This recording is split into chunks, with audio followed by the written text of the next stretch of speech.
Boa tarde, pessoal. Sejam bem-vindos aí novamente à nossa terceira live com a Brenda sobre esse conteúdo de Covid-19, né, que a gente já vem falando. Para quem não me conhece, quem está entrando aqui agora, meu nome é Rafael, eu sou fundador do Infomap e atuo como diretor de marketing de produto. Para quem não conhece, o Infomap ele é uma plataforma de segurança para te ajudar no seu dia a dia, ajudar você, a sua família, seus amigos, aonde quer que você esteja. Tá? O nosso objetivo é entregar informações precisas, de qualidade, com agilidade, para você controlar a sua segurança diariamente em qualquer rotina que você venha fazer no seu dia a dia. E a segurança ela vai muito além de crimes e violência, que é o foco da nossa plataforma, porque ela também envolve cuidados com a segurança da sua família, a sua saúde e da sua família, tá? Inclusive nesse momento delicado que a gente está vivendo. Então, nós nos vimos na obrigação de ajudar como a gente pode, que é criando essa live, essa série de 4 lives sobre o Covid-19, onde nós convidamos aí uma excelente profissional da saúde para falar para vocês e desmistificar muitos assuntos que rondam a internet e tirar suas dúvidas ao vivo. Tá? Então, se vocês tiverem perguntas sobre o assunto que a gente está abordando hoje, ou qualquer assunto relacionado ao Covid-19, fiquem à vontade para mandar para a gente nos comentários aqui do nosso chat, tá? Da nossa live, que a gente vai esclarecer no decorrer do nosso conteúdo. Bom, a nossa convidada ela é biomédica, especialista em ressonância magnética, supervisora em medicina nuclear e gestora de qualidade aplicada a serviços da saúde. Hoje ela atua em uma clínica em Santos e recebe muitos pacientes todos os dias, então ela precisa tomar cuidado tanto com ela mesma como com seus pacientes e também com a sua família para evitar que ela traga aí qualquer tipo de contaminação para casa, né? Então, sem mais delongas, vamos iniciar aí nosso conteúdo com a Brenda Gleice. Brenda, eu vou passar a palavra para você agora, então pode seguir aí, tá bom? Boa tarde, pessoal. Obrigada, Rafa, por mais convite. Obrigada por nós estar aqui mais uma vez para a gente fazer mais uma live, falar um pouquinho mais sobre esse assunto. Pessoal, a gente separou alguns temas não específicos sobre o que está acontecendo, mas que anda aí paralelo e a gente precisa também estar abordando, a gente precisa estar conhecendo. Um desses pontos, a gente vai falar sobre as fake news, né? São notícias aí que são burladas, que são deturpadas e muitas vezes acaba confundindo a gente em relação àquilo que tá coisa, aquilo que é verdade, aquilo que é um dado mesmo ou não, né? Essas fake news elas costumam dar bastante aí em redes sociais, links compartilhados por WhatsApp. Muitas vezes também pode estar relacionados até a algum tipo de fraude para coletar algum tipo de dados. É um ponto também que a gente vai abordar aqui hoje, é uma coisa que a gente precisa ficar atento. Então, a gente separou aqui hoje algumas dessas fake news que causou bastante turbulência, assim, bastante dúvidas nas pessoas que viram, que divulgaram, que compartilharam, né? Uma delas que foi lançada ainda essa semana foi uma publicação que tinha fotos de alguns caixões abertos com travesseiros dentro, como se os caixões tivessem sido enterrados vazios, né? E indicaram isso como se fosse uma relação a falsos dados em relação às mortes por Covid-19. Então, na verdade, essa notícia é completamente falsa. Essa foto ela foi tirada em um outro contexto, na verdade, que tinha a ver com uma publicação, com uma publicidade de um grupo que fazia vendia seguros, né? Então não tem nada a ver, não está nada correlacionado ao que está acontecendo no mundo. Não estão enterrando aí caixões vazios para a gente poder aumentar o número de mortes, né? Seria uma coisa muito ruim se tivesse relatado realmente isso. Então a gente pode desconsiderar essa notícia, tá? Ela não é realidade, já foi desmentida aí em diversas outras fontes e sites confiáveis, então não é real. A gente pode já descartar essa hipótese. Outra coisa também que a gente viu aí que saiu na mídia é que a China estava mandando materiais, máscaras, algumas coisas para a gente contaminadas. Outra coisa também que cai, tá? Já não é verdade, pessoal, até porque o vírus ele não sobreviveria esse tempo todo para chegar daqui para a gente, então não tem como eles enviarem material contaminado para a gente, tá? A gente já pode descartar. Isso também é que não é uma fonte verídica. Outra coisa que a gente viu também aí rondando era muito sobre os tratamentos que estavam sendo disponíveis em relação ao Covid-19, né? Toda vez que saía uma manchete nova de remédio que podia ser usado, as farmácias ficavam lotadas de pessoas querendo comprar, querendo adquirir essas medicações, que é uma coisa também que não é válida, tá? A gente não tem que incentivar a automedicação, tá? Ainda mais nesses casos, a gente precisa de uma orientação médica, a gente precisa realmente saber aquilo que pode ser usado, aquilo que está sendo eficaz e eficiente contra o coronavírus. Então, uma polêmica que saiu aí era sobre um remédio que é utilizado para o piolho, que é a ivermectina. Saiu um monte de manchetes falando que tinha estudos, falando que alguns grupos já tinham usado a medicação.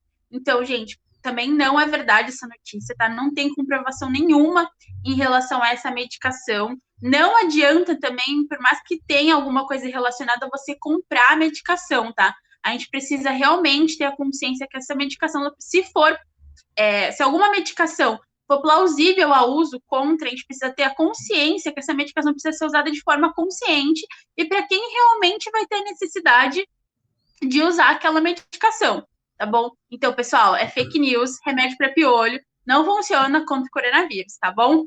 Ô, Brenda, sem contar que a gente está falando de um vírus. Então, assim, o mais eficaz contra um vírus é uma vacina, né? Uma doença viral tem que ser tratada com Exatamente, vacina. exatamente. Ou um Então, antiviral, ou um né? Não um antiviral, remédio para exatamente. piolho. Exatamente. Então, qualquer outro medicamento que surgir de hoje em diante, que falar nas mídias, a gente precisa procurar saber se é um antiviral e, Sim, principalmente, ter em mente que foi aquilo que a gente conversou na outra live, de que a vacina demora para ficar pronta. Então, se surgir principalmente uma notícia que uma vacina miraculosa aconteceu, vai ser outra fake news, porque é um tempo muito curto para ter se desenvolvido uma vacina eficaz, né? exatamente. Então, a gente precisa ter um respaldo aí em relação a compartilhar todas essas coisas ou achar que é verdade, né? Ainda mais em relação à vacina. Uma notícia bacana que a gente tem hoje é que alguns países já estão bem à frente aos estudos das vacinas, né? Como Itália, Estados Unidos, Reino Unido. Eles já estão até em processo de testagem. A Itália, se eu não me engano, eles divulgaram hoje que eles já vão começar a testagem em uma percentual de pessoas agora no final de maio, e isso também não quer dizer que a gente já está prontos para isso, né? A gente precisa avaliar como esses pacientes vão responder a essa vacina, como vai ser produzido, qual tipo de dose. Então, assim, pessoal, para sair uma vacina no mercado que seja realmente eficaz e segura, leva um tempo, tá? Então, assim, a gente falava, hoje tem diminuído um pouco, porque está o mundo inteiro estudando uma vacina que seja eficaz, né? Então, pode ser aí que a gente consiga um pouco antes, mas a nossa meta é que até mais ou menos metade do ano que vem, provavelmente surja alguma vacina. Antes disso, é muito difícil por conta de todo esse processo que a gente precisa passar, estipular para que circule realmente uma vacina que seja segura e eficaz contra o vírus. Legal. Outra coisa também que a gente pode falar, tem pergunta, Rafa, em relação Não, ainda não, por a isso? enquanto não. Não? Pode seguir. Então tá bom. Outra coisa que a gente viu falar também, pessoal, era em relação a bebidas, né? A fazer gargarejo com bicarbonato, com limão, vinagre, beber muita água, beber água morna. Não tem sentido, tá? Não faz, não é coerente, até porque, gente, é um vírus de infecção respiratória, tá bom? Então, não faz sentido a gente fazer gargarejo, não vai matar o vírus, não vai deixar de contaminar. Saiu também algumas reportagens falando que se a gente tomasse bastante água, ou água a cada 15 minutos, o vírus morre pelo ácido do estômago. Não tem comprovação nenhuma em relação a isso, até porque quando a gente se infecta com vírus, ele fica no nosso trato respiratório, tá? Geralmente no nariz, e é onde ele pode começar a se multiplicar. Aí dá também a um dos fatores dos sintomas da doença, que às vezes é a perda de olfato. Pode ser por conta da multiplicação do vírus, da replicação do vírus que está acontecendo ali naquela região. Então, você pode ficar um período sem olfato. Depois disso, o vírus cai na corrente sanguínea, ou então ele vai começar a tomar as células dos pulmões, tá bom? Então, não tem nada a ver com o nosso trato digestório. Então, todas essas questões aí de fazer gargarejo, tomar água morna, bicarbonato, também é fake news, tá? Não adianta, não funciona. Outra coisa que a gente viu também que foi muito engraçado é que tinha algumas pessoas compartilhando aí links no WhatsApp falando que o coronavírus causa infertilidade masculina. Não sei em qual a relação, em qual contexto tiraram isso também, mas é fake news, não tem nenhuma comprovação, tá? Tem alguns outros estudos falando que o Covid pode causar sequelas neurológicas, cardiológicas, mas não tem nada a ver ainda com infertilidade, tá bom? Então, por enquanto, a gente não precisa acreditar nisso, os homens podem ficar aí tranquilos, que tá tudo bem por enquanto. Outra polêmica também aí, pra gente finalizar essa questão das fake news, foi que, né, na semana passada saiu uma reportagem aí do Trump falando que as pessoas deveriam tomar desinfetante, deveriam tomar sabão ou fazer a injeção disso, né? Ele falou provavelmente num contexto irônico e as pessoas levaram a sério e assim aumentou o número de pessoas à procura do hospital fazendo esse ato por essa orientação. Então, duas coisas que a gente quer alertar. Pessoal, isso daí não existe, tá? Você tomar sabão não vai te livrar de pegar coronavírus, muito pelo contrário, você pode sofrer de outras consequências em relação a isso. E outra coisa, a gente apontar a responsabilidade que as pessoas que estão na mídia, que conseguem levar informação, que tem público, né? As autoridades, a orientação, a forma como deve ser mais correta e ter responsabilidade em relação a falar sobre isso. Olha como uma brincadeira, muitas pessoas não sabem, não têm um discernimento para filtrar aquilo, leva aquilo como verdade, acaba cometendo ato e tem uma complicação muito mais grave em relação às notícias que são falsas, que não são verdades. Então, a gente precisa ter muita responsabilidade em falar isso, em orientar as pessoas, né? Até da nossa família, mesmo às vezes pai, mães, que não tem muita habilidades ainda com rede social. A gente precisa estar filtrando tudo que eles recebem e orientando para saber como buscar fontes seguras, né? Como saber, como a gente consegue distinguir se é uma fake news ou não, procurar em outras fontes, ver os jornalistas que escreveu, de qual meio que veio essa informação, para a gente realmente estar consumindo conteúdo bacana e não caindo aí nessa questão que vem acontecendo muito. Então é bacana a gente começar a filtrar e pesquisar mais antes de compartilhar alguma coisa, ou antes de falar alguma coisa, tá bom? É isso aí. O site do G1 tem uma área dele que chama Fake ou Fato, onde eles explicam Sim. muitos assuntos que surgem na mídia e explicam o porquê aquilo é fake ou não, né? Então é Sim. legal estar consultando essa fonte. E também tem no Ministério da Saúde, tem um número de WhatsApp Isso que mesmo. você pode mandar mensagem perguntando pro Ministério da Saúde se aquela informação que você recebeu com relação ao coronavírus é verdadeira ou não. Então, antes de Exatamente. acreditar na informação e compartilhá-la, confira para ver se isso é verdade ou não. E Tá. aproveitando que a gente está Até nesse assunto. Oi, diga.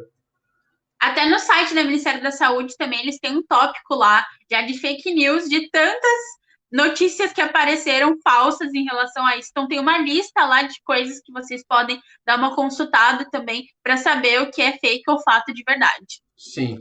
E já que a gente está falando de fake news, eu acho bem legal a gente falar das fraudes que estão ocorrendo também por aí, que está atacando muita gente, que é o famoso phishing, que é um tipo de fraude eletrônica, vem do inglês de pescar, né, que é o pescar informações do usuário, que tem como pretensão adquirir informações muitas vezes sigilosas, como senhas, dados de cartão de crédito, dados pessoais, por meio de ações muito simples que pessoas leigas não conseguem perceber que aquilo é uma fraude.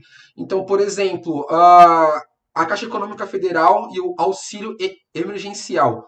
Muitas pessoas que atuam nesse mercado negro de fraudes, vamos dizer assim, criaram aplicativos semelhantes ao da Caixa, criaram contas de Instagram, contas no Facebook semelhantes à da Caixa, para mandar mensagens para os usuários, para os seguidores, falando: olha, você quer o teu auxílio? Clica nesse link. Ah, a gente precisa do número da tua conta e da sua senha para mandar o teu auxílio.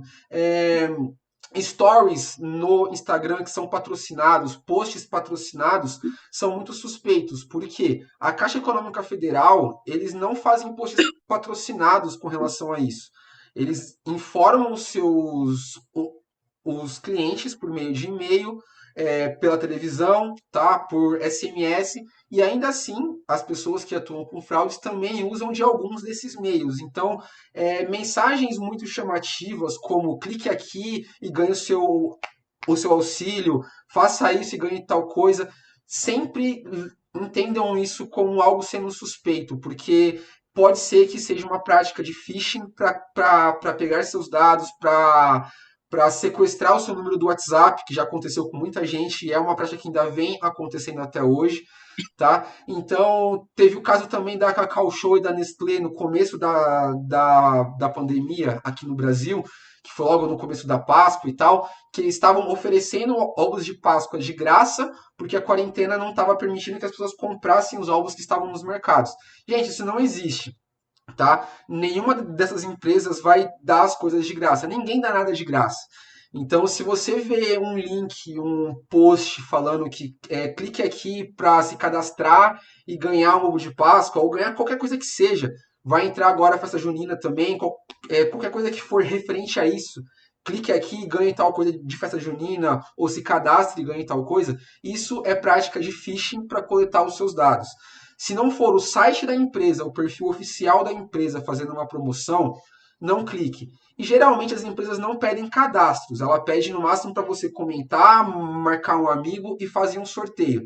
Qualquer coisa que peça seu cadastro, seu número de telefone, seu e-mail e outras informações, provavelmente é uma prática fraudulenta para roubar os seus dados, tá? Então tomem cuidado com isso em qualquer tipo de comunicação, no Instagram, no Facebook, no WhatsApp, SMS. O pessoal está bem criativo quanto a isso para roubar dados, então eles usam diversos canais de comunicação para fazer isso, tá? Então, alguns cuidados, só para concluir essa questão, não confie em e-mails alarmantes. Então, clique aqui, você vai perder o seu acesso, vai perder sua conta. Faça esse cadastro, receba uma bolada de dinheiro. Outra coisa também que não vai acontecer. Então, exclua esses tipos de e-mails, porque por mais que você não tenha lido, não tenha aberto ou clicado, eles são um risco estarem ali na sua caixa de entrada, tá? Mesmo que sem nenhuma ação nesses e-mails. Não clique em links de remetentes que você não conhece. Então, por mais que o assunto seja algo plausível, mas que você nunca ouviu falar daquela pessoa que te mandou aquele e-mail, se ela não se apresentar e só mandar um link ou um arquivo em anexo, não abra, não clique nesses links e arquivos, tá bom? E, se possível, tenha um antivírus instalado no computador, porque ele é recomendável, como muita gente já sabe, mas muita gente também não tem. Tenha um antivírus instalado no seu computador, tá bom? Pesquise aí, tem várias opções gratuitas de antivírus e muito bons, então tenha esse cuidado, tá bom? Bom, desse assunto eu acho que ficou bem claro. Deixa eu ver se tem pergunta aqui na nossa live agora, para a gente seguir para o próximo tópico. Por que, por que colocam em atestado de óbitos que foi uma morte suspeita por corona, sendo que às vezes a gente tem certeza que a pessoa morreu de uma outra coisa? Seria porque não fazem a autópsia? Seria porque não deu tempo de ter o resultado, mas acha que é aquele o motivo? O que você acha disso, Brenda? Então, a gente estava tendo bastante casos, assim, de pacientes que colocam na lista de óbitos supostamente que seja por Covid-19, tá? Uma das opções é realmente porque eles não estão realizando autópsia nesses pacientes, justamente porque pode correr o risco de infecção, tá? Em relação a outros materiais biológicos. Agora, se a gente já tem uma suspeita, não acredito que eles estejam usando, né, para aumentar o número de mortes em relação ao Covid. Não sei dessa informação de estar morrendo pacientes de outros sítios, de outros HDs, e eles estão utilizando como morte corona, tá? Isso eu não consigo dizer, não consigo explanar para vocês perfeitamente. Mas essa questão de supostamente estar relacionado ao paciente ter tido todos os sintomas e não ter saído o resultado antes de positivo ou negativo do paciente, e o paciente vem a óbito antes disso. Então, por isso que fica supostamente, tá? Tenho tido algumas notícias que geralmente os exames que estavam demorando há muito tempo para a gente ser coletados, para ter resultados, tem levado aí pelo menos 2 ou 3 dias o exame de PCR para ter o resultado. Então, eu acredito que provavelmente seja um dado que diminua bastante do paciente ser supostamente morrido disso ou daquilo, né? Então, pode ser que antes de virar óbito, o paciente já tenha o diagnóstico positivo de Covid. Até porque também, nesse meio todo, gente, a importância, a avaliação clínica do médico conta muito, tá? Então, se o paciente tem todos os sintomas, características, lesão de tomografia, lesão pulmonar, ele tem todo um respaldo aí para dar esse laudo para o paciente, tá bom? Legal. Tem uma outra pergunta aqui na live que é: o fato do Brasil ser um país quente interfere na propagação do vírus? Não, pessoal, isso aí era uma coisa que fazia a gente ficar otimista, né? Porque o vírus veio de alguns lugares mais frios. Uma notícia que saiu hoje também é que provavelmente esse índice crescente da gente de contaminação seja justamente por conta da mutação do vírus que ele já sofreu. Então, a gente, aqui, pelo menos aqui no Brasil, a gente tem certeza que o nosso vírus veio de um paciente que veio da Itália, que é onde foi o nosso primeiro caso positivo, né? Então, essa questão de temperatura realmente não influencia na propagação do vírus. Não tem um relato específico sobre isso. A gente acreditava que fosse realmente o contrário disso, por nós termos uma região quente. Então, ou então, até porque várias regiões do Brasil tem vários tipos de temperatura, né? Então, a gente tem lugares que são mais quentes, lugares que são mais frios, independente da época do ano, mas isso não é um fator que influencia realmente na propagação do vírus, tá bom? Legal. Bom, acho que ficou clara essa pergunta aí, essa resposta para vocês, né? Vamos falar então um pouquinho das empresas, do posicionamento das empresas e algumas declarações que muitos empresários deram no começo dessa crise e o que começou a mudar de lá para cá. Vamos lá. Então vamos lá. Quando a gente teve aí o posicionamento em relação a nossos governantes, que realmente a gente ia entrar em quarentena, ia ter o isolamento social, quando começou a surgir os primeiros casos de Covid aqui no Brasil, a gente teve alguns posicionamentos de empresários de grandes nomes, né? E com bastante influência na mídia, que causaram algumas repercussões negativas. Então, a gente trouxe aqui uma listagem de pessoas que são contra a quarentena e um pouco mais a favor em relação à economia, e empresas também que são a favor do isolamento social e tiveram uma postura totalmente oposta em relação àquelas outras pessoas que causaram polêmica. O primeiro caso que a gente tem aí, a gente pode ver que é do Roberto Justus, que é um grande empresário aí, já teve programa da televisão, e ele se posicionou em relação a um vídeo que o Marcos Mion fez, tentando aí conscientizar a galera da importância do isolamento social, o quanto isso, se não fosse feito, poderia ser prejudicial para a gente. E o Roberto Justus fez um vídeo debatendo, falando que era só um vírusinho, só uma gripezinha, e que a consequência de parar a economia do Brasil ia ser muito maior em relação a tudo isso, que ele não tinha propriedade para falar de economia em relação a tudo que estava acontecendo, que as consequências de a gente cortar, né, fechar grandes centros, todo o comércio, na verdade, ficar trabalhando só os itens essenciais, causaria pelo menos 90%, aí ele estimava que seria 90% pior do que seria a morte com o coronavírus. A gente enfrentaria uma maior dificuldade, na verdade, em relação à fome e à pobreza do país do que em relação à saúde. E que seria muito mais grave toda essa recessão que nunca teve na história, né? A gente nunca parou totalmente por conta de nenhum vírus, ou a gente nunca sofreu recentemente nenhum tipo de pandemia assim, né? Então ele estipulava que a gente poderia passar por isso de uma outra forma, sem que fechasse a economia, mesmo naquele período. A gente já tendo exemplos de outros países, como a Itália, como a China, que também parou tudo. Esse foi o posicionamento dele. E Um outro posicionamento. só fazendo um parêntese aí, eu não sei se de lá para cá ele fez alguma outra declaração, mas eu vi que o Marcos Mion ele postou um vídeo falando que muitos empresários daquela época do Justus vieram pedir desculpas a ele e entenderam que era de fato importante o isolamento e a quarentena que eles uma vez criticaram, né? Então, assim, a gente não está aqui para falar que eles estavam errados, eles estavam defendendo um ponto de vista. E com novas informações, eles foram humildes o suficiente para entender que a situação era um pouco pior do que se achava. E agora a gente está vendo que realmente era importante, desde o início, a gente ter seguido aquilo que o Marcos Mion falava e muitas outras pessoas estavam falando, né? Mas só para esse parêntese mesmo. Mas a gente tem também o caso do Madeiro também, né? Do dono do Madeiro, né? Sim. A gente tem esse caso aí do Júlio Ders, que ele também se posicionou da mesma forma que o Roberto Justus, né? Ele achava que era realmente muito inconveniente, digamos assim, você parar toda a economia, você fechar tudo em relação de um vírusinho que a gente poderia passar, que 90% das pessoas que fossem contaminadas seria de uma forma branda, que a gente não teria todo esse problema da questão de saúde, o colapso, questão de assistência voltada à saúde, né? Então, ele se posicionou totalmente contra as medidas do governo, né, que limitaram pelo menos o comércio em relação os primeiros 15 dias da pandemia. E ele falou que a frase dele foi que a gente teria consequências muito maiores.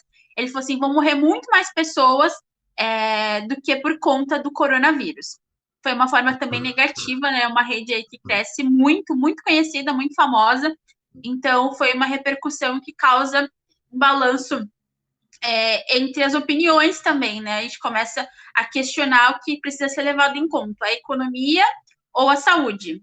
Sim. Em meio a tudo isso, também a gente teve posicionamento de outra pessoa, que aí teve uma contratação, que foi o Alexandre Guerra. Ele é sócio e filho do dono do Girafas.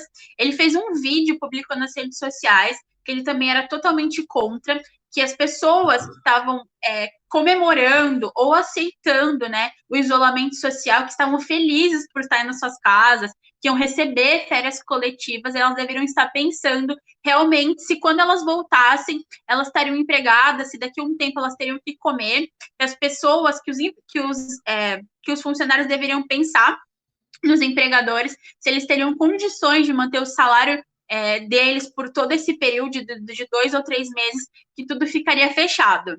Então, essa foi a posição dele. Em contrapartida, o pai dele, que é o Carlos Guerra, ele deu uma outra entrevista falando que ele era totalmente contra a posição do filho e que provavelmente ele até compraria a parte do filho da franquia deles e que a postura dele era completamente ao contrário, que ele era a favor da quarentena, que ele era a favor de tudo que estava sendo divulgado, que ele ia seguir realmente as normas que eram ditas pela OMS, que tudo que for dito pela OMS ele realmente ia seguir e que todos os funcionários dele poderiam ficar tranquilos, que todos realmente iam participar de férias coletivas, até por conta de estar tudo fechado, e que ele respaldaria que todos aqueles funcionários voltariam e teriam seus empregos mantidos normalmente. Então, a gente tem aí uma discussão grande, né, de defender essa parte econômica. Não tenho muita propriedade para falar isso, não entendo muito de economia, como funcionam todas essas coisas. É uma parte preocupante também, mas a gente não pode passar essa parte da economia em cima da saúde, né? A gente não pode refutar esses dados científicos que têm saído todos os dias. A gente não pode tentar manipular tudo que está acontecendo de uma outra forma. A gente precisa achar um equilíbrio entre os dois lados e tentar manter a sanidade entre os dois lados. A gente precisa tentar compreender o que é prejudicial das duas formas, tá?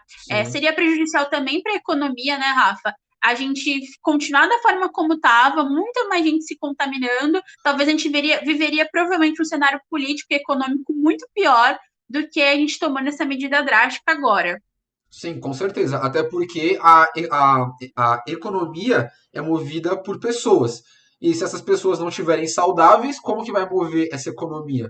É meio que um paradoxo, mas é preciso saber priorizar a saúde nesse momento, porque senão a gente não vai ter Sim, as pessoas que vai mover a economia a quando a economia pandemia vai. passar, né? Exatamente. Exatamente. Só fazer um parênteses aqui para a gente não perder uma pergunta que mandaram aqui no chat. Não tem a ver com as empresas ainda, mas a gente já volta para esse assunto, só para não perder a Uhum. pergunta. Qual cômodo da minha casa é mais propício de contaminação do Covid? Não sei aí qual que seria o sentido dessa contaminação, acho que tem mais a ver quando você volta da rua, né? Mas o que Sim. você acha disso? Eu ia falar exatamente disso.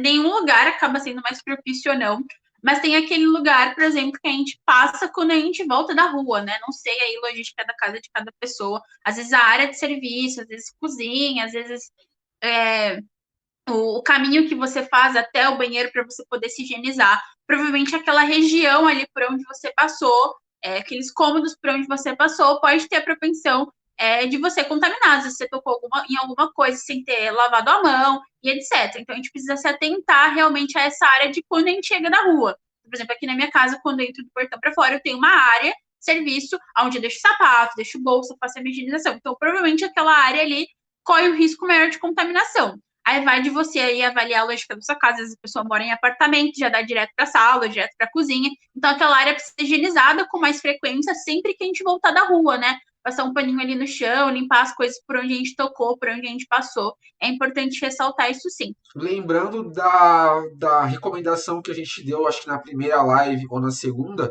sobre você usar uma roupa para usar na rua e um calçado para usar na rua e outra roupa e outro calçado para ficar em casa.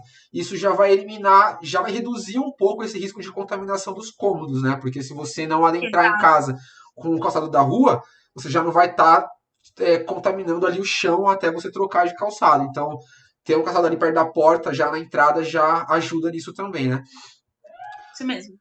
Mas voltando aqui ao tema de empresas, então, tem até um comentário legal aqui, que dá um gancho para nossa continuidade, que é sobre a atitude que o Outback fez. Eu não sei exatamente aqui qual que é o que a pessoa está falando aqui, mas o que eu cheguei a ver na mídia foi que o pessoal postava que estava com saudade do Outback ou partiu do Outback essa ação, mas de mandar os pedidos de uma forma meio especial para a pessoa ter um momento Outback em casa, né, no aniversário também e tudo mais.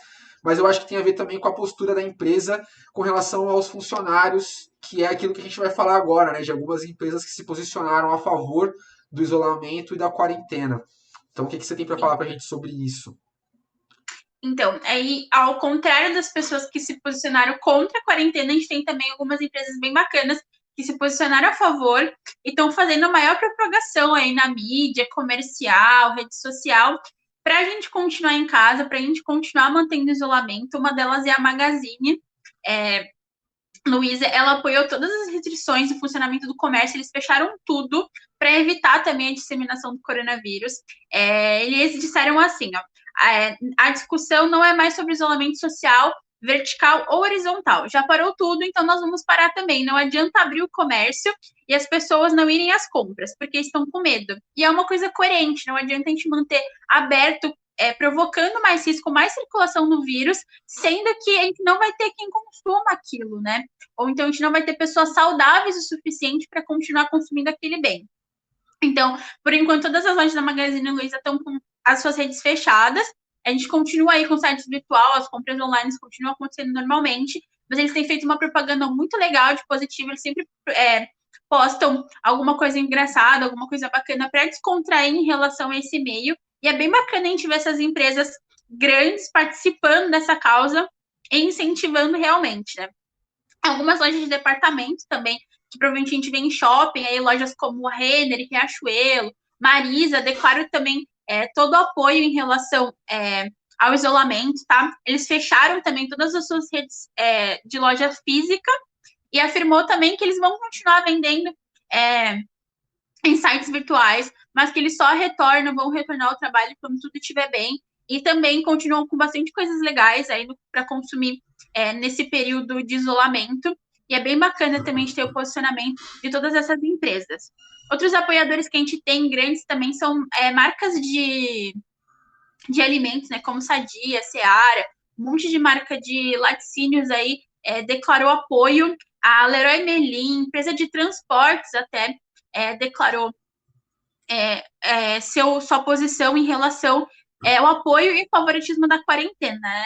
Uma coisa bacana que surgiu todo em relação a esse meio de apoiar ou não apoiar foi o Caxiocla, que é um ator.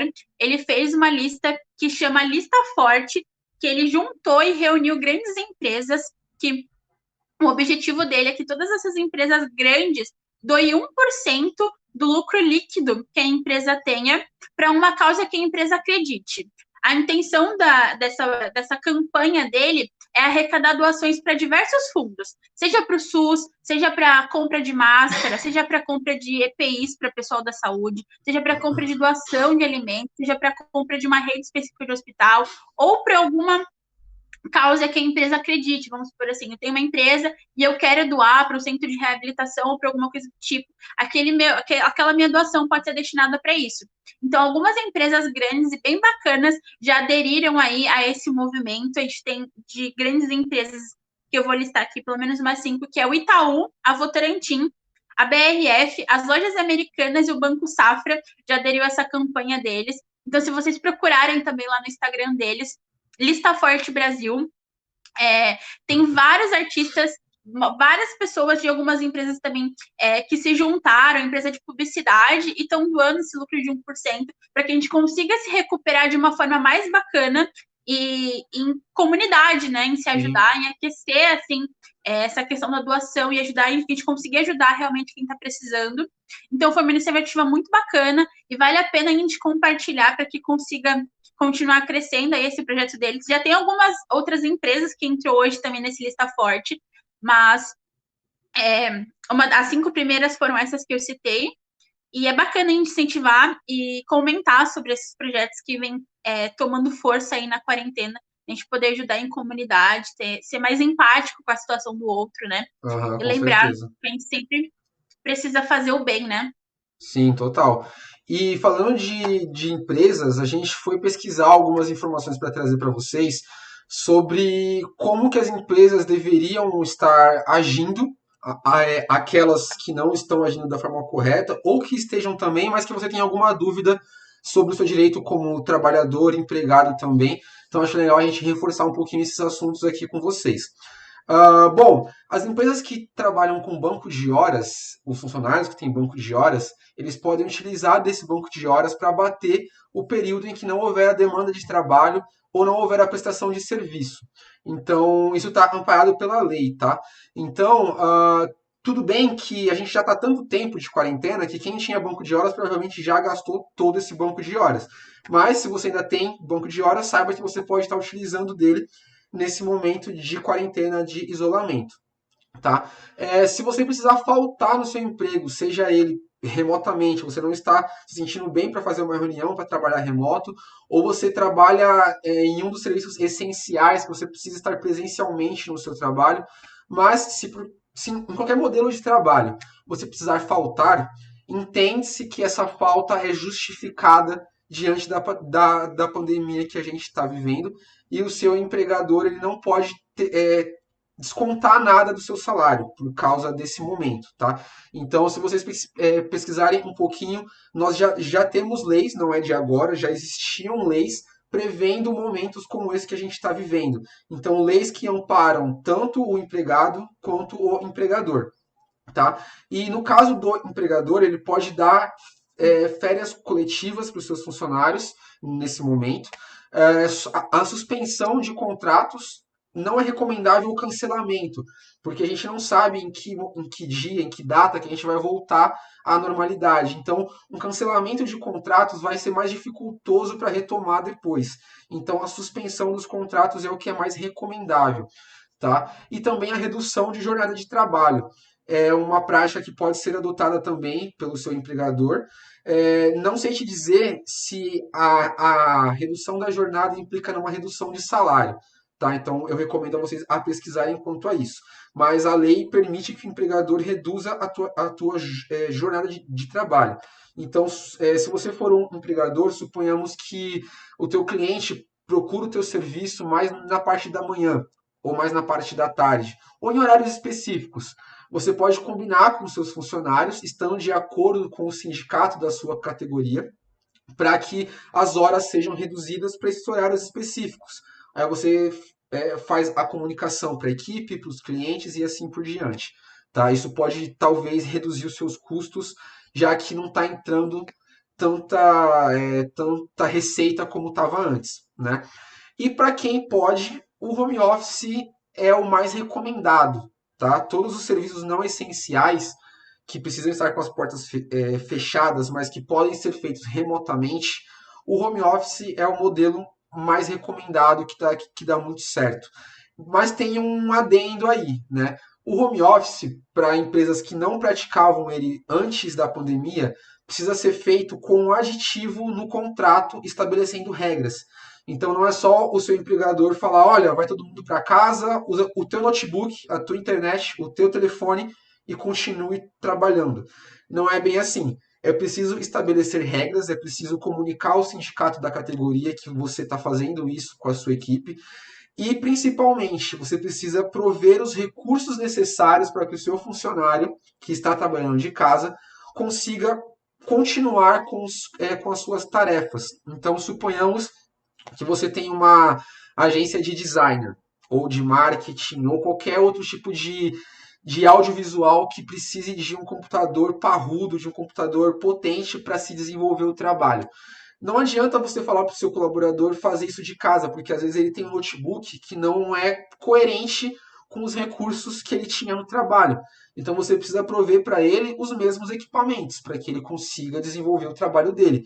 Não é nem questão de lógica simplesmente, é questão de lei. A lei fala que o empregador precisa prover os recursos necessários para que o funcionário exerça o seu trabalho, seja remotamente ou não, tá? Então, se você é empregado e você foi mandado para trabalhar de casa, mas não foi dado os recursos necessários para você desenvolver o seu trabalho, saiba que a lei está do seu lado com relação a isso, tá bom? E sobre os serviços não essenciais, onde todos eram obrigados a ir trabalhar presencialmente, mas eram serviços não essenciais. E como que fica hoje? Muita gente está em casa sem receber o salário, talvez. Muita gente teme por ser mandado embora, porque o chefe fala, não, você tem que vir aqui trabalhar, senão eu vou te mandar embora, etc. A lei também diz algumas coisas sobre isso, tá? Se o seu patrão exigir a sua presença e você se contaminar, seja no local de trabalho ou no caminho ao local de trabalho, você pode entrar com um pedido de indenização na justiça, tanto para você quanto para sua família também, porque essa prática coloca em risco a sua família também, tá? Se o seu patrão te ordenar retornar ao trabalho, sendo que ainda estamos nesse momento de pandemia e isolamento, ele estará assumindo todos os riscos e eventuais responsabilidades por perdas e danos morais e materiais. Então, se você se sentir aí temeroso quanto à sua saúde ou o risco de ser demitido por não acatar essa ordem, que vá contra as recomendações do Ministério da Saúde, você pode fazer uma denúncia no Ministério Público do Trabalho e eles vão estar atuando aí em casos coletivos para analisar as diretrizes do que foi passado e o cumprimento ou não das regras por parte do seu empregador. Tá? Então, assim, aqui é só um resumo, alguns pontos que a gente achou relevante trazer para vocês nessa live. Existem muitos outros, então se você ainda tem dúvidas sobre isso, nós não somos especialistas, não somos advogados e muito menos temos aí nossos funcionários para estar acatando com tudo isso, então nós recomendamos que você busque um pouquinho mais de informação sobre esse assunto, porque existem leis e existem normas que você pode estar buscando para ter aí o seu modelo de trabalho em home office ou estando em casa e recebendo, né, conforme diz a lei, tá bom? Bom, não tem perguntas sobre esse tema por enquanto aqui no É chat da live. importante também Diga. falar, ressaltar sobre isso, a gente falar a questão de acordo de empregado e empregador, né? Às vezes nesse meio estipula algum acordo entre eles, e é sempre ambos os lados procurar se informar para saber se aquilo se enquadra dentro da lei ou não, para nenhum lado se sair prejudicado, né? Exatamente. Então, assim, pode ser feita essa negociação entre as duas partes, só que tem que estar dentro da lei e tem que ser informado ao sindicato da categoria para estarem cientes se o que está sendo feito está de acordo com a lei, né? É claro. Antes da gente entrar no próximo tema aqui, só para responder uma pergunta da live, tem comércio fazendo delivery sem precauções. As minhas precauções como pessoa são úteis ou não tanto porque o comércio, o delivery não está fazendo a parte dele? Então, aí é uma questão difícil da gente conseguir respaldar, na verdade, né? Porque quando a gente pede delivery, a gente não sabe exatamente como foi manuseado aquele alimento, como ele foi embalado e como ele foi simplesmente transportado até a gente. O que eu venho notado é que muitos deliveries eles têm tipo divulgados, né, que eles têm redobrado medida de higiene, medida de precaução, tudo isso. Então, acho que é interessante aí nessa fase a gente avaliar de onde a gente está pedindo, né? Ver se a empresa se comporta como tal, se ela tem um respaldo, se ela garante a higienização daquilo que a gente está consumindo. Se não, o indicado aí para mim seria você não consumir aquilo, né? E é claro que mesmo se a empresa não fizer a parte de higienização dela, ou fizer a parte de higienização dela, a gente precisa fazer a nossa quando chega em casa, quando a gente recebe aquela mercadoria, tá? Higienizar a embalagem, lavar as mãos antes de consumir, tudo isso acaba sendo. A gente tenta pelo menos minimizar os fatos daquilo, mas é bom a gente pesquisar aí nesse tempo agora, de onde a gente está consumindo, quais são as normas, diretrizes que eles estão usando para poder conceder esse alimento aí para a gente. É bacana avaliar isso antes de pedir uma comida por delivery. Sim, e lembrando de uma das dicas que a gente deu na última live, que quando você for pegar essa comida lá no portão ou tiver que descer do seu prédio, você vai de máscara, evita o contato e ficar próximo do entregador ou de outras pessoas no caminho, respeitando aí o limite de 2 metros de distância entre um e outro. E quando você voltar, higienizar também as mãos, né, que a gente já vem falando, usar o sapato de rua para ir buscar o delivery, voltar a colocar o sapato de ficar dentro de casa, né? Todas as dicas que já estamos dando aí desde a primeira live, tá bom? Vamos lá para o nosso próximo tópico. Então, agora a gente vai falar, a gente falou um pouquinho sobre a questão do home office aí, e uma síndrome que a gente pode ter associado a essa questão de trabalho excessivo, de estresse, juntando aí com toda essa consequência de pandemia, a gente tem a síndrome de burnout. É uma síndrome que ela é caracterizada pelo seu distúrbio emocional, que levam ou são caracterizadas por fontes pela exaustão extrema, estresse, esgotamento físico e emocional, que pode ser resultantes de um trabalho desgastante, de uma alta demanda, de uma alta competitividade de trabalho, ou então até uma alta responsabilidade de acordo com o cargo ou função que a gente exerce. A principal causa, né, da síndrome de burnout é justamente o excesso de trabalho, tá? Ela pode estar relacionada a algumas outras situações decorrentes da vida, mas o que a gente tem mais relatos é justamente a relação excessiva da jornada de trabalho, ou da competitividade, ou qualquer outra coisa do tipo. As principais sintomas da síndrome pode ser caracterizado assim, que a gente vê mais explícito é o nervosismo, o sofrimento psicológico, né? A gente fica se questionando ou se martirizando por algumas coisas que acontecem, ou então quando a gente consegue até se menosprezar ou se diminuir para aquela questão, a gente se sente ruim, a nossa expectativa sobre aquilo é muita, né? Então a gente acaba sentindo que a gente não conseguiu cumprir ou não fazer perfeitamente aquilo que foi demandado. Problemas físicos também, às vezes, acaba externando todo esse desgaste mental. Algumas coisas que podem ser, assim, ao extremo, que caracterizam a síndrome também pode ser dor de barriga, cansaço excessivo, enxaqueca e até tontura. Para a gente conseguir aí delimitar se a gente pode estar possivelmente passando por essa síndrome ou não, a gente pode ter o cansaço excessivo, tanto físico quanto mental. Isso daí conta muito quando a gente trabalha sob pressão, ou exerce um cargo de liderança, de posicionamento, ou então lida com cobrança efetiva, né? Em relação a chefe ou qualquer outra coisa do tipo. Às vezes o cansaço físico e mental falam muito mais alto em relação a isso. Dor de cabeça frequente relacionada ao período de trabalho. Sempre que você termina o trabalho, você está cansado, está exausto, está com dor de cabeça. Pode acarretar também insônia, você não consegue dormir, está sempre pensando no trabalho, aquele famoso a cabeça não para de funcionar, né?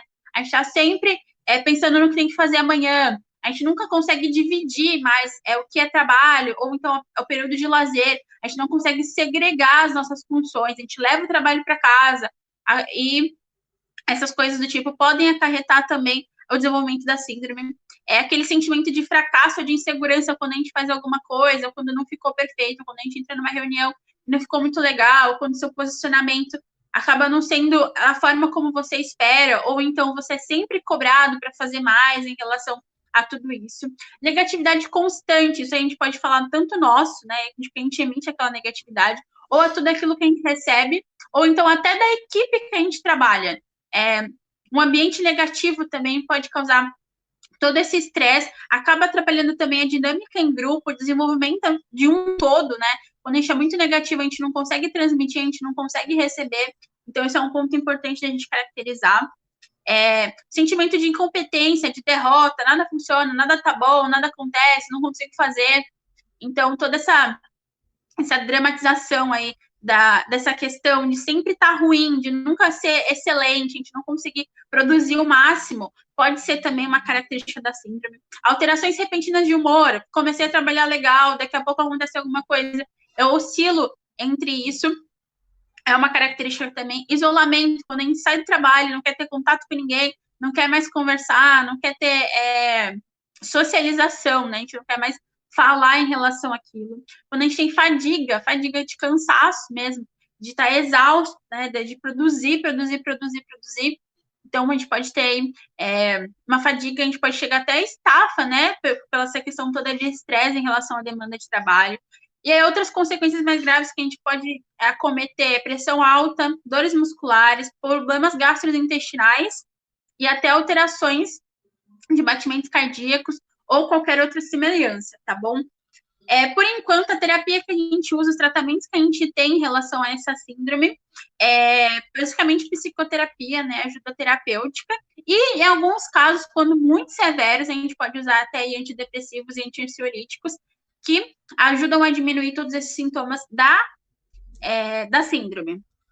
E a gente trouxe também umas diquinhas bacanas aqui para a gente conseguir enfrentar a síndrome e não desenvolver nesse contexto todo de isolamento social que a gente está vivendo. Antes de você entrar nas dicas, deixa eu só fazer um parênteses sobre o home office e a síndrome de burnout ou a síndrome do esgotamento emocional, né? E físico também, de certa forma.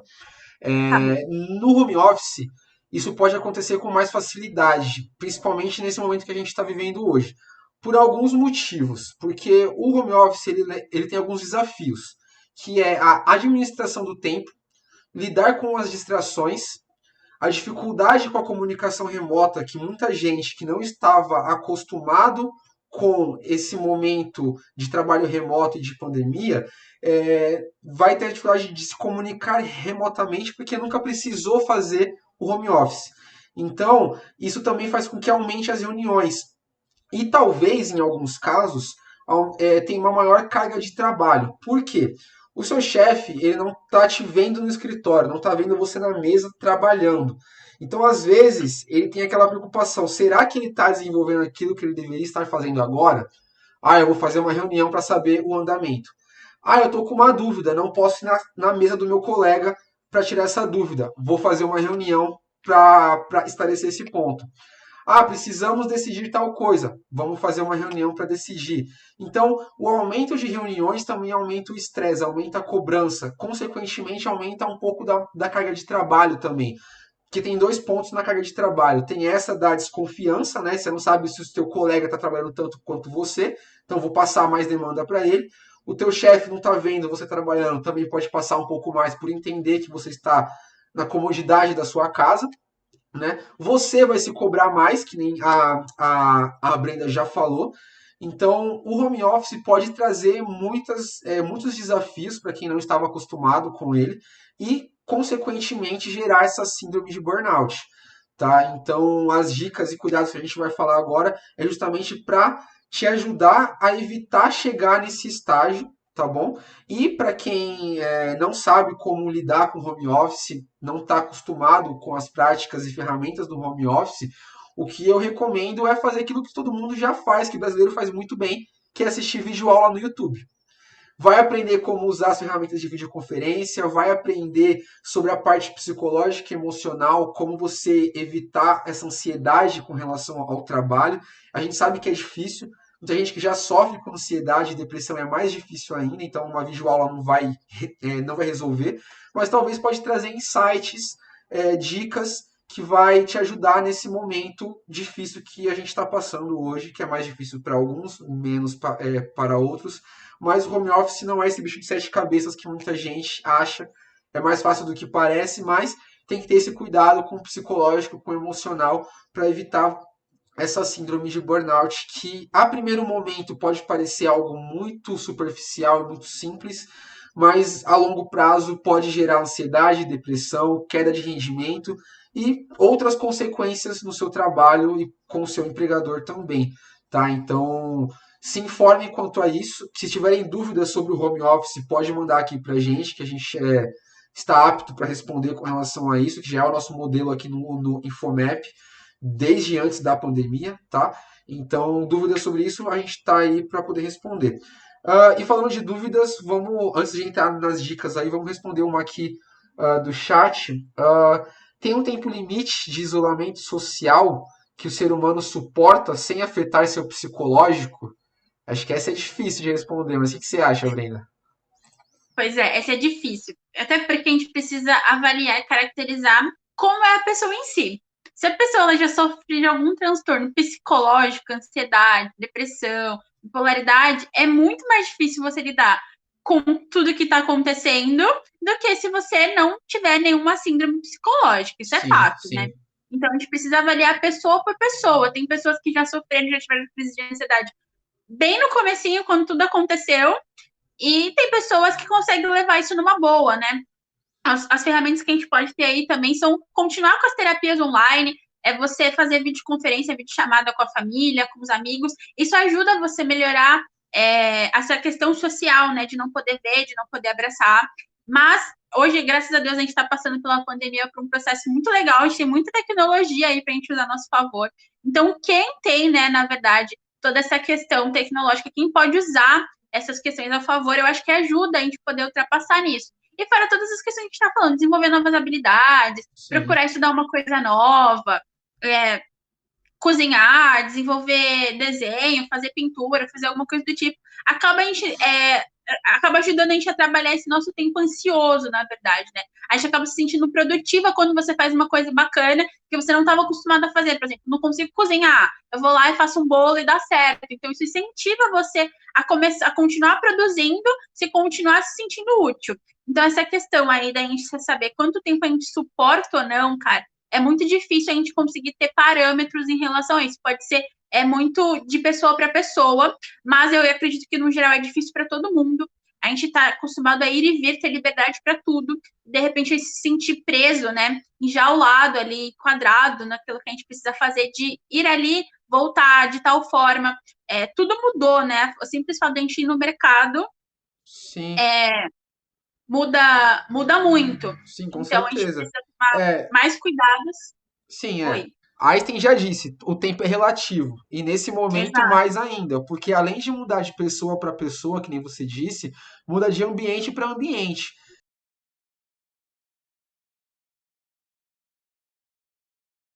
Estava dizendo que o tempo é relativo porque depende muito do momento de cada pessoa, do perfil de cada pessoa, do psicológico de cada pessoa e principalmente do ambiente de trabalho. Muita gente tem um escritório em casa, consegue trabalhar sem distrações. Tem gente que não tem criança em casa, não tem cachorro em casa, tem gente que tem tudo isso, então é mais difícil. Então, para quem tem mais dificuldades, o tempo de isolamento, esse tempo limite, que nem foi na pergunta, é menor ainda, né? E para quem está sozinho, também é curto esse tempo, porque às vezes a solidão também interfere nisso, né? Então é muito difícil a gente falar de tempo, porque cada um vai lidar com esse isolamento de forma diferente, né? Sim. E eu Legal. acho que uma dica também bacana em relação a quem está fazendo home office e eu teve que se enquadrar nisso, é você tentar manter a sua rotina, né? Por exemplo, se você acorda, tipo, você toma banho, se troca, se veste mais adequado, né? Toma um café e inicia o trabalho, eu acho que isso ajuda a gente a encaixar ali na rotina, né? Se a gente acorda, acredito, eu não tenho muita experiência em falar nisso, vocês podem mandar mais dúvida aí para o Rafa, que ele lida com isso melhor, mas eu tenho alguns exemplos de convivência, na verdade. Então, você fazer como se você estivesse indo ao trabalho, tomar banho, se arrumar, ficar um pouco mais confortável naquele ambiente de trabalho, eu acho que ajuda você a produzir melhor e procrastinar mesmo, menos, né? Porque quando a gente está em um ambiente mais confortável, mais favorável, mais familiar, é mais fácil a gente se distrair ou começar a fazer alguma outra coisa que não seja dentro da rotina do trabalho, né? Sim, verdade. Vamos então listar aí as nossas dicas que a gente trouxe, os cuidados com relação à síndrome de burnout, para a gente já finalizando então o nosso conteúdo de hoje. O que você tem de dica para passar para o pessoal? Vamos lá. Pessoal, uma grande dica para a gente diminuir aí, ou então não entrar nessa síndrome de burnout, algumas estratégias que a gente pode utilizar para diminuir tanto o estresse e a pressão no trabalho, é a gente definir pequenos objetivos, tanto na vida profissional quanto na vida pessoal, ou seja, não sei se você trabalha com metas, produzir conteúdo ou qualquer coisa do tipo, você definir um objetivo de onde você quer chegar naquele dia. Ou, por exemplo, até às 3 eu tenho que ter terminado essa pauta de reunião, ou coisas do tipo. A gente costuma ficar motivado com esse tipo de coisa. Então, até às 3 eu consegui cumprir meu conteúdo, até o final do dia, até o final da minha rotina de trabalho. Então, isso é bacana. Fazer atividades de lazer que fujam, né? Também depois da rotina do trabalho, que te coloquem em um outro ambiente, é o que a gente já tinha falado. Procurar fazer novas coisas, praticar atividade física em casa, fazer leitura, procurar estudar uma nova coisa, desenvolver habilidade, aprender a cozinhar. Então, tudo isso é válido para a gente distrair em relação à sobrecarga profissional. Sim, e Evitar contato. só fazendo um parêntese aí no primeiro tópico de definir os objetivos, eu acho que é bom citar um exemplo que a gente segue aqui no Infomap mesmo, porque a gente trabalha por entregas. É o que a gente chama de Uhum. desenvolvimento ágil, né? Então, a gente tem metas semanais de entregas de trabalho, de projetos. Então, a gente sabe o que é o conteúdo daquela semana que a gente precisa produzir. Então, a gente divide esse objetivo da semana em pequenas metas ao decorrer da semana, nos dias. Ah, então eu tenho que preparar um material na segunda, eu tenho que conversar com o meu time na terça, eu tenho que começar a desenvolver algo na quarta, eu tenho que validar com o time na quinta, eu tenho que entregar e ajustar na sexta, por exemplo, só um exemplo, né? Vai variar muito de tipo de trabalho de cada um de vocês, mas se você conseguir traçar objetivos e metas, você atingindo eles, independente do horário que você faça isso, para quem consegue trabalhar aí com horário flexível, que é legal também, você evita essa sobrecarga em cima de si mesmo e também com relação aos seus chefes e seu time também. Então é bem legal para dar mais controle e evitar esse estresse também. Pode continuar aí com as nossas dicas. Perfeito. E aí também a gente pode falar sobre evitar pessoas negativas, aquelas pessoas que só reclamam do trabalho, que já acordam reclamando, que chegam reclamando, que passam o dia reclamando, tanto da tarefa, quanto do chefe, quanto de tudo que precisa fazer, a pessoa está reclamando. Então, se a gente conseguir bloquear essas pessoas, assim, e não entrar nesse ciclo vicioso de reclamação, é uma coisa que eu tenho que trabalhar muito no meu trabalho também. A gente chegar de bom humor, a gente Sim. ter esse hábito, né? Eu sou uma pessoa que eu sou muito mal-humorada de manhã, então para mim é difícil exercer isso também, de não chegar e não reclamar de estar acordando cedo. Mas é uma coisa que a gente precisa implementar na nossa rotina e isso vai melhorando a gente como pessoa também. A gente vai evoluindo em relação a isso. A gente começa a avaliar o prazer de como a gente trabalhar num âmbito mais saudável, na verdade, né? É muito mais gostoso você chegar para trabalhar, ou você entrar numa reunião e tá todo mundo ok, todo mundo mais satisfeito, mais contente. O bom dia se torna mais agradável. Acho que a rotina flui melhor quando a gente começa a descartar esses pontos negativos, né? Sim, Fazer sim. atividade física, que a gente já comentou. Alimentação saudável também, é bom ter uma alimentação mais equilibrada. Ajuda também a gente a produzir várias coisas, vários benefícios para o nosso corpo, a gente fica mais disposto, a gente tem um sono melhor, a gente consegue produzir melhor. Então, tudo isso acaba influenciando na nossa rotina também. A gente pode falar aí também sobre o consumo de drogas, né? Consumir drogas ilícitas ou ilícitas. Quem sofre de problema psicológico traz uma confusão, um transtorno mental muito maior. Então, a consequência de você entrar na síndrome ou desenvolver outro tipo de síndrome também é muito mais propenso. Então, a gente pede Sim. aí para você não fazer o consumo delas. E também não ter a automedicação, né, gente? A gente tem algum tipo de medicação em casa, às vezes está muito ansioso, resolve tomar. Não é sempre indicado. Se você está sofrendo de alguma coisa em relação a isso, procura um profissional da saúde, procura um psicólogo, um médico, que vai te ajudar a te diagnosticar de uma forma clínica, né? E te encaminhar para o seu melhor tratamento, seja uma terapia, ou seja, realmente tomar alguma medicação, porque o caso já está muito sério, precisa Sim. diminuir um pouco a ansiedade, um pouco o estresse. Então, automedicação, lembrando, nunca é indicado para nenhum caso, seja para síndrome de burnout, seja para o Covid-19, ou seja, para qualquer outro tipo de doença, tá? A gente não aconselha, não indica e não é correto, tá, pessoal, a automedicação. Isso aí. E para fechar nossas dicas, então, eu acho que uma outra bem legal, não sei se vocês conhecem, é a prática de mindfulness, que é uma prática que vem da meditação. Não é uma meditação em si, é algo um pouco mais ágil, mas que é muito relacionado à meditação. A prática de mindfulness é antes de uma reunião, antes de ter uma conversa difícil que você vai ter, ou antes de começar o seu dia de trabalho, é você tomar um tempo para si mesmo, respirar fundo, fechar os olhos, imaginar um ambiente tranquilo, um estado de espírito, se é que se pode dizer assim, mais tranquilo para que você entre em uma situação, digamos, de conflito, seja numa reunião ou no trabalho, numa situação estressante, é melhor dizer.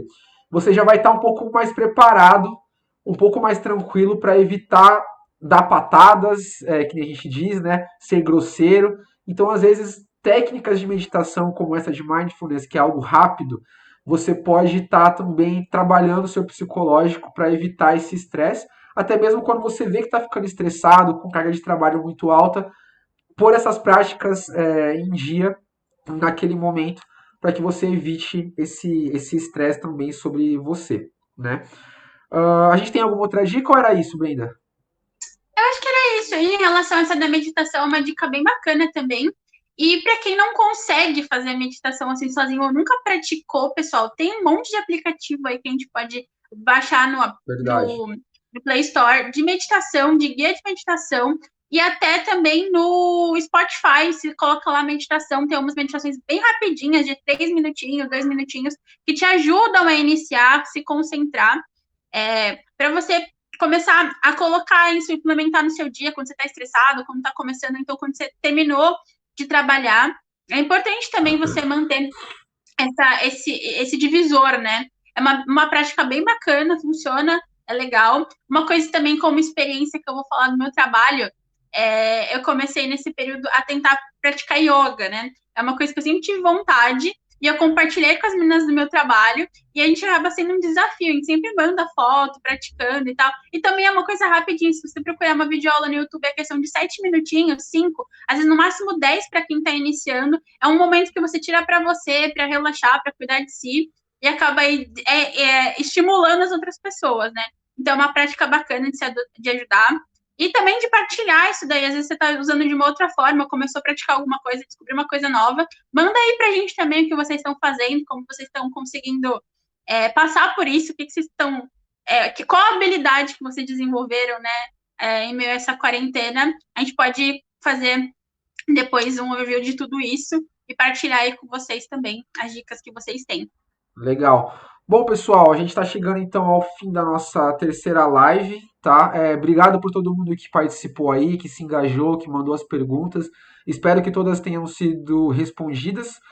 Se faltou alguma, manda pra gente na DM, manda no comentário do nosso post aqui da nossa série, e a gente te responde depois, tá bom? No mais, obrigado pela participação, obrigado, Brenda, pelo seu tempo aí, pela colaboração com a gente. Imagina, pessoal. Eu que agradeço. Obrigado por todo mundo que assistiu, que acompanhou a gente, que voltou aí. Segunda-feira a gente tem a nossa última live para a gente falar Verdade. mais um pouquinho desse assunto. Fiquem atentos. Depois a gente vai ter uma série bacana aí de outras lives com o Rafa. Não deixe de acompanhar, tá? Muito obrigada, Rafa. Que isso, eu que agradeço. Pessoal, então segunda-feira, 18 horas, é a nossa última live com a Brenda, tá? Compartilha com o pessoal e já vem com as perguntas também, que vai ter muita coisa legal pra gente discutir. Tchau, tchau.